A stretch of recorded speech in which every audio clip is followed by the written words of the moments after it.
International white can day পালিত করা হলো ব্লাইন্ড পার্সন অ্যাসোসিয়েশনের পক্ষ থেকে।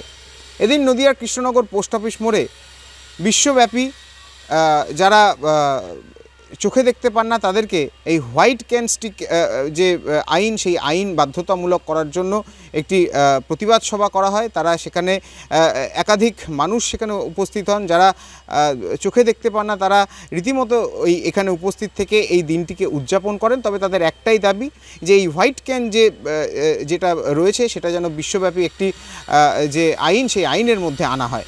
তো নির্ভরতার দিন ইন্টারন্যাশনাল হোয়াইট ক্যান ডে। বিশ্ব স্বাস্থ্য সংস্থা হু বলছে বিশ্বের 2.2 বিলিয়ন মানুষ দৃষ্টি প্রতিবন্ধী। এই সমস্ত মানুষের আত্মমর্যাদা প্রতিষ্ঠার দিন। আমরা জানি কেন এই দিনটি ঠিক কি, কোন প্রেক্ষাপটে, কোন ঐতিহাসিক প্রেক্ষাপটে এই 15 অক্টোবরকে সাদাছড়ি দিবস হিসাবে গ্রহণ করা হয়েছিল। মার্কিন রাষ্ট্রপতি নিক্সন তার যে উদ্যোগ, সেই উদ্যোগের একটা বাস্তবায়ন এটা এই হচ্ছে হোয়াইট ক্যান ডে কে কেন্দ্র করে যে সমস্ত কর্মসূচি জোরালো হয়ে উঠেছিল তার মধ্যে উল্লেখযোগ্য হচ্ছে এই যে হোয়াইট ক্যান ল।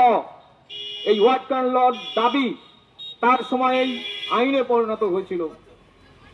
আমরা জানি যে দ্বিতীয় বিশ্বযুদ্ধের পর যখন মানবাধিকারের দাবি জোরালো হয়ে উঠেছিল, মানবাধিকার সুরক্ষার দাবি, সেই সময় দৃষ্টি প্রতিবন্ধীরাও যে মানুষ, তাদের মানুষ হিসেবে তাদের অধিকার রয়েছে, এই দাবিতে জোরালো আওয়াজ উঠেছিল চারিদিকে।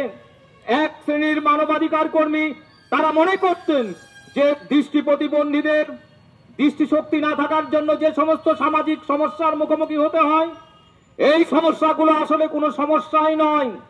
তাদের যদি সমাজে অংশগ্রহণ করার জন্য উপযুক্ত পরিকাঠামো গড়ে তোলা যায়, তাহলে এই দৃষ্টিহীনতা কোনো সমস্যা হয়ে দাঁড়ায় না।